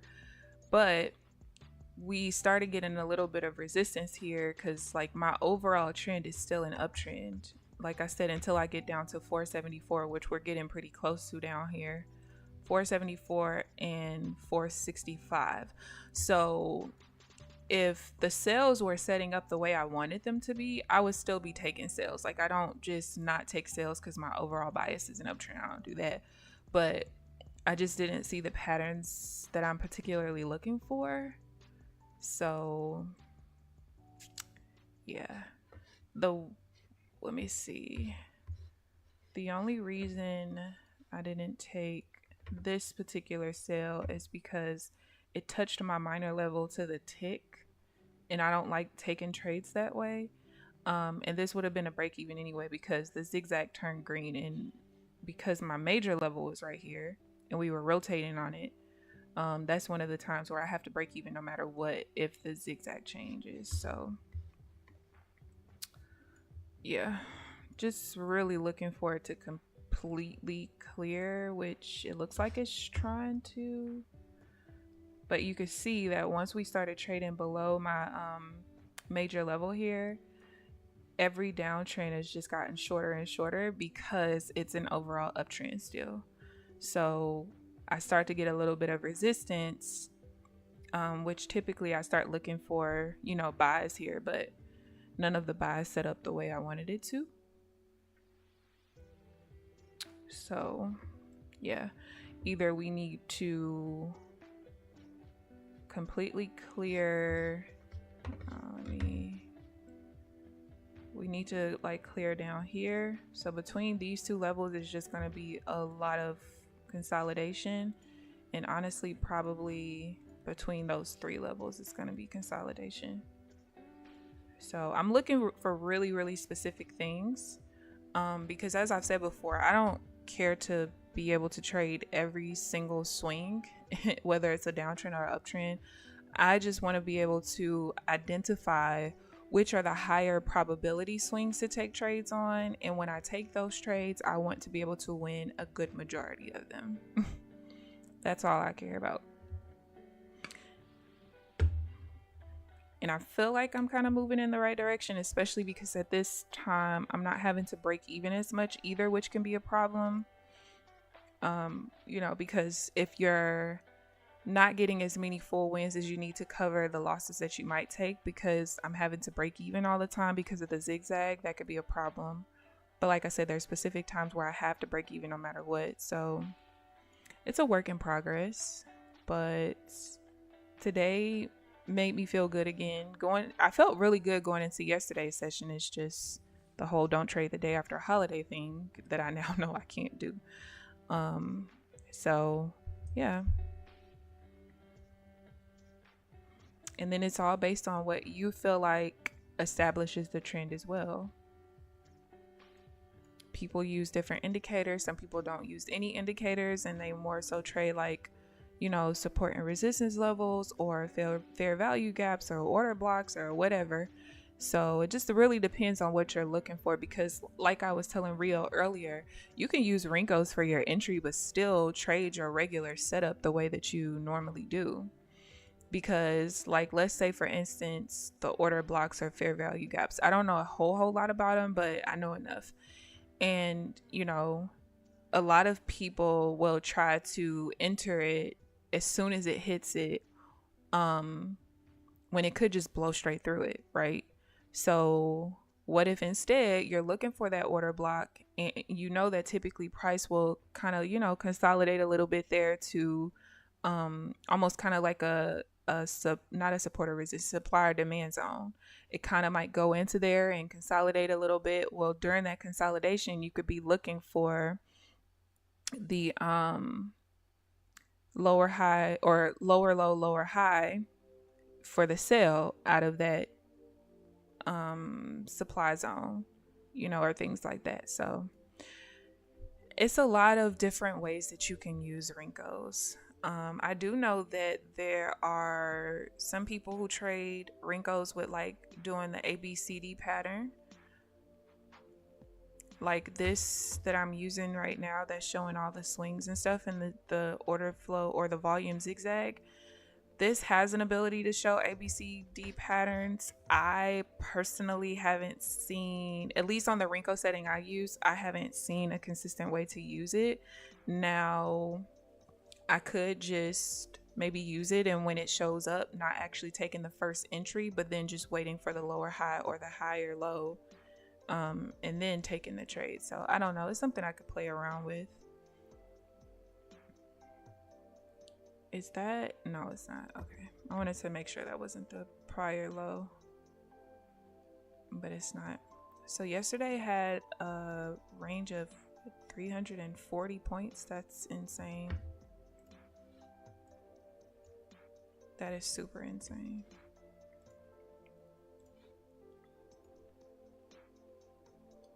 Wow. What's my regular setup? So I have like 7 different ones. So like the way that I'll trade, like, so I trade divergence. And divergence can look like this, where it's a lower low situation, or, you know, vice versa for the higher high. Or it could look like this, a higher low to a lower low. but I kind of trade them different based on what my overall bias is. So if I'm taking like this kind of setup and my overall bias is a downtrend, I trade it different than if my overall bias is an uptrend. And then you have regular, let's see if I could find one. This would be one technically. So the lower high or double top to a lower low and lower high, that's a regular setup. If this was, so it just kind of depends, but it's basically based on what the points of the swing are. I trade them differently, and they're also always traded different based on what my overall bias is. So it's just all of my back testing is based on like what the volume of the swing is, what the volume of the reversal bar is, what the volume of the previous reversal bar was. That's kind of how I've been like back testing and creating the strategy. But I basically use a version of a half trend to determine what my minor trend is and what the major trend is at the time. Because I noticed that price reacts different based on like what your minor trend is versus the overall, because it's almost like how some people will use an hour chart or a 15-minute chart, but they'll be trading, entering on like a 1-minute chart or a 5-minute chart or something like that. So I kind of use the versions of the half trends to like tell me my overall trend, so I know exactly how to trade the entries based off of that. But today just wasn't a whole lot of setups, which is fine. I've taken 3, 4. So I've taken 5 trades. I know I missed one, and one of them was not valid. I think my second trade. I realized that when I'm trading off of a new higher low and I'm trading divergence with it, if there's a VWAP attached to it, I can't trade it, which I didn't realize until today. But on a normal day, I should get like 10 to 15 setups. But today was technically only 5, I think. Yeah. MACD, RSI, what divergence? So I trade volume divergence. I used to trade divergence with the RSI, MACD, all of that, but I like volume divergence instead, especially if you're trading Rinkos. And I'm gonna tell you how I found out about volume divergence. So I was on the Trade Devils website, and I forget which indicator it is. I think it's the order flow zigzag indicator that they have. I didn't buy it, but sometimes I like going on different sites and looking at indicators and looking at like the descriptions of them, because like Trade Devils does a really good job of explaining to you like how that indicator is going to work, like what's going to make it paint a certain way. And so in the description of that particular indicator, it talks about volume divergence. And essentially, so let me see. I feel like one of the trades I took today was that. Let me go look for it real quick.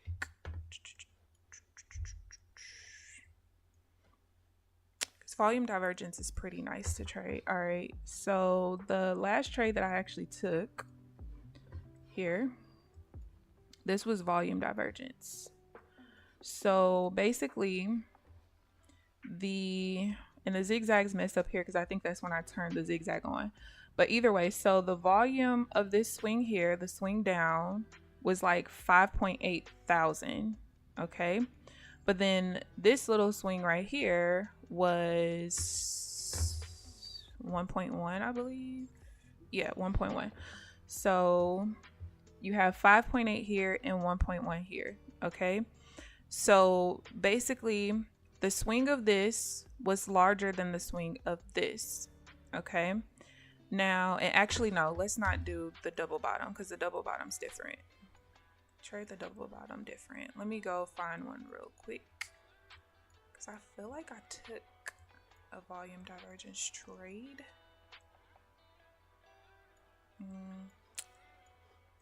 Nope. No.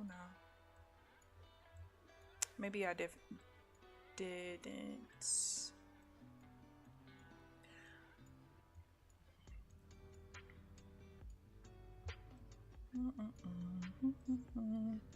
I don't think I did.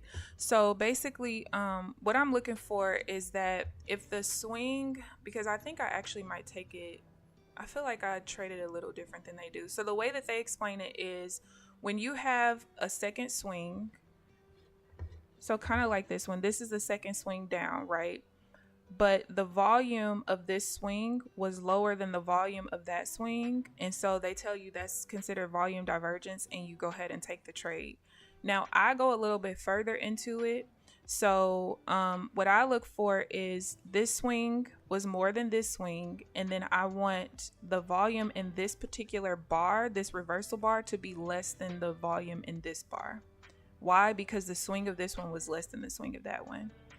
And so it would be the opposite if like the swing of this one was more than the swing of that one. I want the volume in this reversal bar to be more than the volume in this particular reversal bar. So that's kind of what I look for with divergence. I like volume divergence more than I like RSI and all of that. Their indicators are written for Rinkos. Yes. Yeah, most of Ninja's indicators, ninja.co, are written for Rinkos. Now, Trade Devils is a little bit different because Trade Devils has a lot of indicators that work for time-based charts. Some of their indicators do also work for Rinkos. What I like to look at when, and I'm not purchasing any more indicators at this point, but if a website has a certain indicator that you really like, I like to look at the, you know, how they put pictures of charts like as examples. If they don't have any examples for Rinkos, I just assume that it doesn't work well for Rinkos. It's probably a bad assumption, but that's just how I feel, because otherwise you would put Rinkos on there. Because I think there are certain indicators on Trade Devil's website where they show Rinkos, if I'm not mistaken. I think so. I can't be completely sure, but I know Ninja for sure though. But yeah, so any divergence, that's what I'm looking for. If the swing of the entry candle that I'm looking for, if the swing is higher than the previous swing in the same direction, I want the volume of that candle to be more than the volume of the previous swing, and vice versa if it's lower. So yeah. That's the one thing that is consistent with the way that I trade. I don't think I've ever changed that. Sometimes it might change based off of if there's a like if we're creating divergence at a new high, a new session high, or a new session low. I trade it a little bit different, but most of it is still the same though. But yeah, there's not a lot of indicators out there that work well with Rinkos. Just because Rinkos is not very popular. Essentially some of them should, but then like when you have certain indicators, so like let's say that you use, for instance, a basic indicator like RSI or MACD or anything like that. The biggest thing when you're using Rinkos is that, like, let's say for instance the standard for a MACD is 12.26.9, right? You can't really use a 12.26.9 on Rinkos depending on your Rinko size.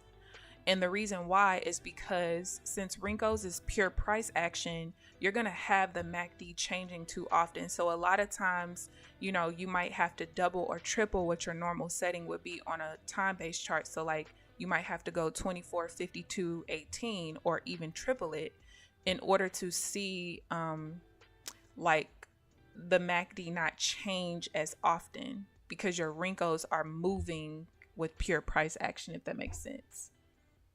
What regular time-based chart do I watch besides Rinkos? Nothing. What you see on the screen over there is the only thing that I trade based off of. And the only reason that I do that is because with my thought process, if Rinkos is pure price action, why would I look at a time-based chart that's not pure price action? Because the same way that you can see support and resistance on a time-based chart or supply and demand, I would be able to see that on Rinkos. the same exact way. And what I see on Rinkos is probably going to be more accurate than what you see on the time-based chart because it's pure price action. So like at one point early last year, probably, I had like another Rinko chart open that was about triple the bar size of the chart that I was entering on, just because when I did used to trade time-based charts a long time ago, I think I used to enter on a 2-minute chart, but I would analyze on maybe like a 10, I think a 10 or a 15, something around there. I think it was a 10 because I wanted it to be an even number since I was entering off a 2-minute. So that's why at one point I did have a larger Rinko chart, you know, to be able to see like what things look like on that. But the reality is I don't need it. Yeah, you just kind of don't need it. The biggest thing is if you ever want to use Rinkos, just find the bar size and threshold size that works well for what you're particularly looking for. So I'm just looking for quick swings. Like I use a 20 tick chart because I feel like anything less than that, because this is a NASDAQ we're talking about, like price could just be doing this and then all of a sudden I'm seeing all this consolidation that I don't really have to see, right? I could trade on a 40-in-1 chart. I could trade on pretty much any chart higher than a 20 would work depending on how many ticks you're trying to go for. So the reason why I use a 20 tick chart is because I feel like a 6-point take profit and stop loss, the stop loss is kind of tight, but it's a 1-to-1, which is important for me. I don't want to scalp with a super huge negative risk to reward ratio. That makes me uncomfortable and my brain does not work that way. I cannot, right? But that's also why I have to like be really strict with my rules, because a 6-point stop loss is so tight. I want to make sure that if I enter a trade, I have a high probability of winning, because at any point the NASDAQ can whipsaw out of nowhere, right? But yeah, I just found that the 20 ticks is really good. So I do the 6-point stop loss and take profit because essentially that's still giving myself a little bit of room. So basically, like on my entry candle, price can't come more than 2 ticks below if I'm going for a buy, or above if I'm going for a sell, the entry bar. So if I see a wick that comes too far, I know I'm going to lose, you know. But that was kind of like my process with choosing this Rinko size. Like I said, I've traded other instruments as well. If you trade the ES, a 8-in-1 or a 10-in-1, so the brick size is 8 ticks or 10 ticks, and the threshold, so every bar past the reversal bar is going to be 1 tick. 8-in-1 and 10-in-1 is good for ES. The Russell 10-in-1 is good. The Dow 10-in-1 is good, and gold and the crude oil, a 10-in-1 is good as well. You got a small green up to 245. I love to see it.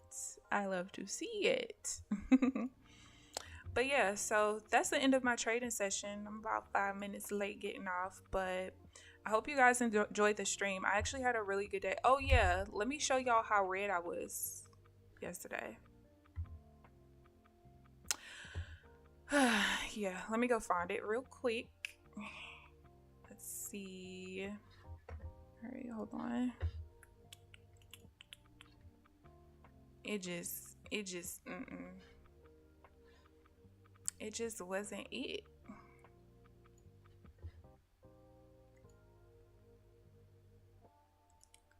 Can I?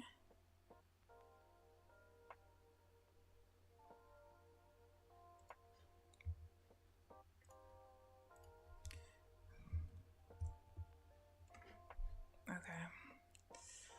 Let me show y'all and then I'm gonna get off of here because I got some work to do. So I did blow one of the accounts, which was the account that I was gonna blow on Friday anyway because it renews on Sunday. This is how red I was in the first 45 minutes. And this is why I knew it's the day after a holiday. I'm done trading the day after the holiday. The volume patterns are not consistent. That is how red I was yesterday. Oh wait, you guys can't see it yet. So that's the account that I blew. yesterday, which is fine, whatever. But we got some of the drawdown back today, so I'm happy about that. But this was in the first 45 minutes. I turned my shit off at 9:15. I said, it's no way. And then, like I said, when I looked back in my physical trade journal and I looked back at the day after MLK Day, same thing. So we're just not going to do that anymore. So if ever there's a holiday, you guys are not going to see me the next day because I'm not trading. I'm going to put my little micro in and keep it moving. But yeah. So pretty good day today. I am going to start doing the daily updates again starting today. So I will put that out and I will go over the trades that you guys did not see on the stream and also show you guys my trailing drawdown now. And that's that. So I hope you guys enjoyed the stream. Hope you guys had a great trading session. If you're continuing to trade in your red, get back green, please, for me. But I hope you guys have a great rest of your day. Thank you guys for tuning in. I'll see you guys bright and early tomorrow morning at 9 a.m. Central Standard Time. Enjoy the rest of your day. Bye.